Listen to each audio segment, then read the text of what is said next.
Hello Indie Game fans, I do have big plans for December, so I'm starting early with this series, featuring 3 1.0 releases and a number of surprise drops in part 1 of the new indie games that I missed in November. The release of XCOP RPG was actually what spurred this decision, since I did have a conversation with the developer who did inform me of the release, but this did slip my mind, which meant that it did not show up in indie gaming this week. Team up with XCOP's friends and other really good fighters. If you're familiar with the comic book series that it is based on, this was created by a pair of brothers born 24 years apart, where the ideas for characters were from the younger brother and translated into a comic by the older. Chop their heads off in glorious retro RPG-styled gameplay. This RPG adaptation looks 8 bits excellent, with some really impressive pixel art and enemy designs. I love traditional turn-based RPGs, so the appeal of this look, overworld exploration and turn-based combat does speak to me. I have not read any of the comics myself, but have been aware of this series on the periphery, so I'm looking forward to getting to know this crazy world.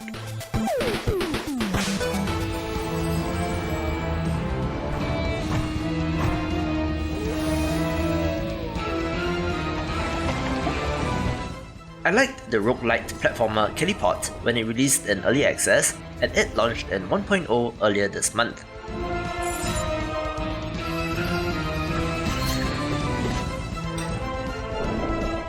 It feels similar to Dead Cells in terms of the design concept, with all the roguelite systems and some challenging combat.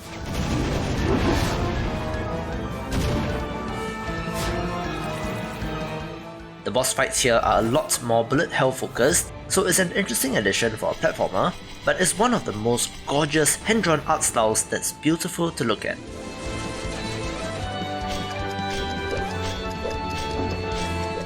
The full release added a 4th world, new boss battles, NPCs, a boss rush mode and the conclusion of the story, so if you've been holding off, now's the time to get in.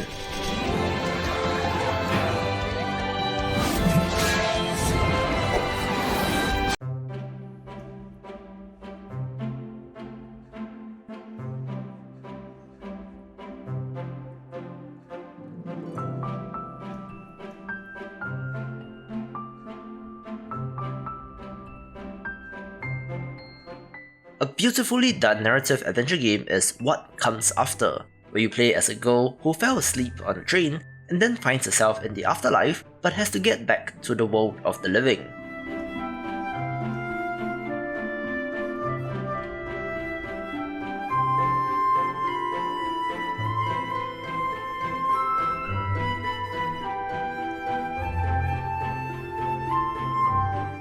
There are the souls of people, animals and plants, where you can talk to them about love, life, regrets and death, so it's an introspective and heartwarming game with some pretty art as well.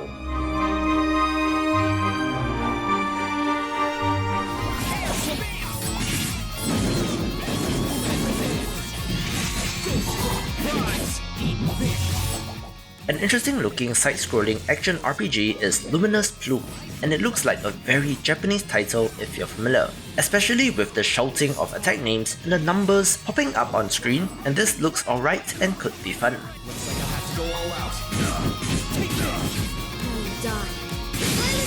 This is it! Lightning moving! Oh, your aching head. It was a great honor to be invited to the High King's Great Hall, to feast alongside all the greatest captains of the North.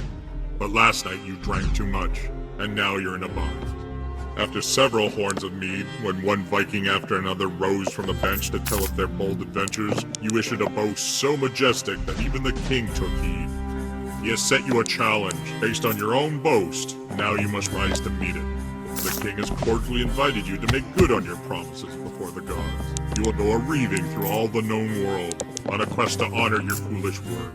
Hoards of Glory is a digital board game that surprisingly is not based on an actual title. You may not know this about me, but I do love my Euro board games like Catan or The Castles of Burgundy, so dice placement entry did get my attention. Play as a Viking warrior made to make good on his boast, where you have to attack enemy players or defend your dice in order to win the game.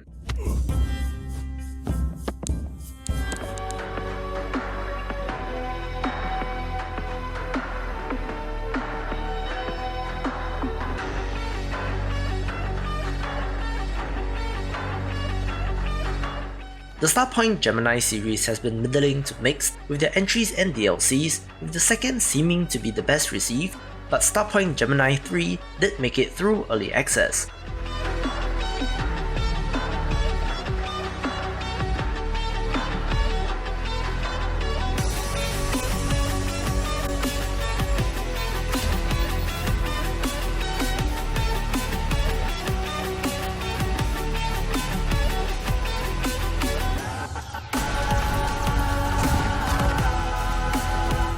This is a space sim title, so you get to fly around in your ship, explore space stations, galactic systems and more, and of course there's combat and dogfights as well.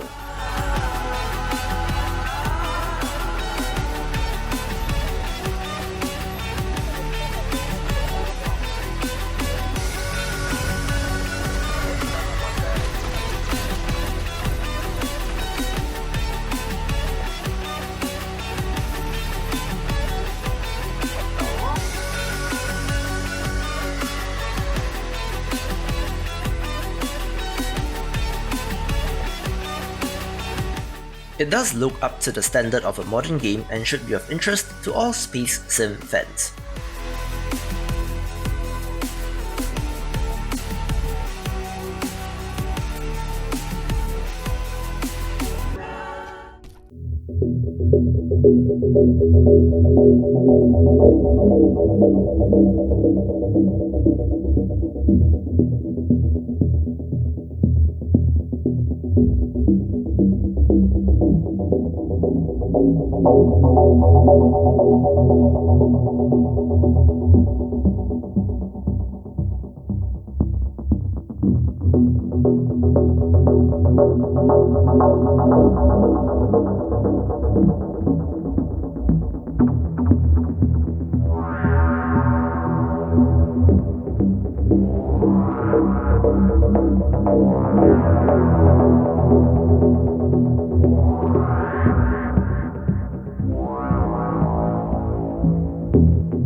Apparently the free title Perfect Vermin got some traction on YouTube, being picked up by some of the larger channels, but this is another physics destruction game where you need to exterminate vermin using a sledgehammer with predictably gory results.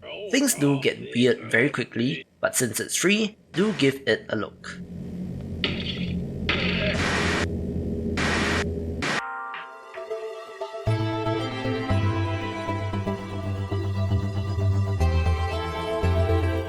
An adorable looking puzzle title of interest is BasCatball Mars, where you play basketball on the red planet using cats as the ball.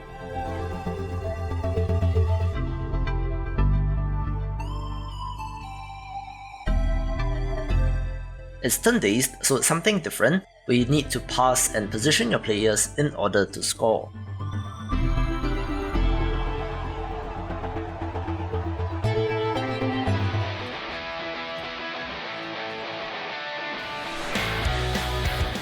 I do like pro wrestling since it's just silly fun, and the multiplayer brawler Double Turn did launch in 1.0.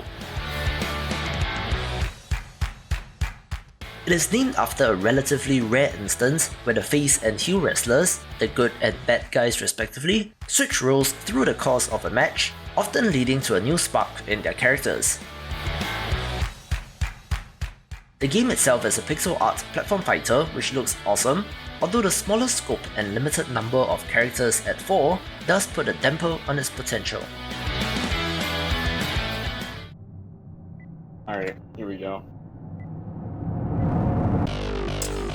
Alright, what's the plan? Are we going all out? Yeah. But they could do this. I don't think that they'll try to open storefront. I feel like storefront's a big enough play. Door charge freezer, and then wall charge storefront so you can look at the front. Yeah. Okay. Who's rocking what? I'm taking extra flash just to see if we can finish it right here. Alright, I'm out of here. Well, they're going now. Get ready. I think I'm heading north. Alright. Who's got a clacker? Do we have arcade, or do they have it? We still have arcade. 3, 2, 1. No, I'm going in. Freezer and storefront. extend it further. Watch arcade. Watch arcade then. They can't come the other way. They can't come Nice, through. GG. Good execution. Got it.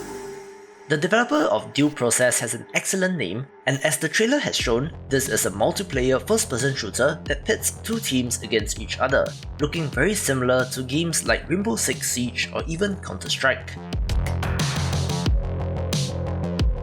The two factions here are the Enforcers, a corporate military force enforcing martial law, and a ragtag band of outlaws opposing the corporations, which makes it an interesting reversal of roles from the traditional terrorist and counter-terrorist setup.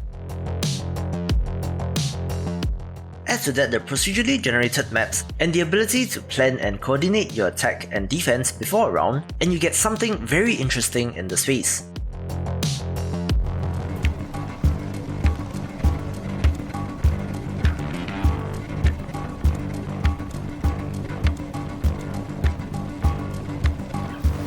Alright, so we've got one hostage over here, we've got an executioner, it's got 2 minutes on the timer, so blow everything up, and then we surprise this boy over here.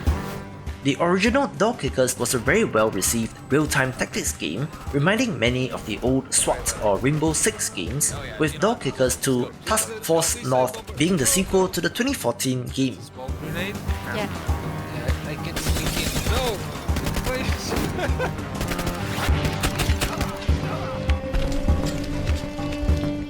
Rather than playing as a SWAT team, you are instead placed in a fictional country in the Middle East, fighting a terrorist network, but is more of their awesome real-time tactics action.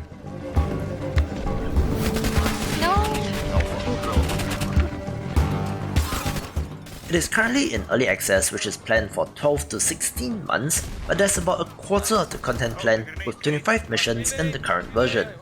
Oh no!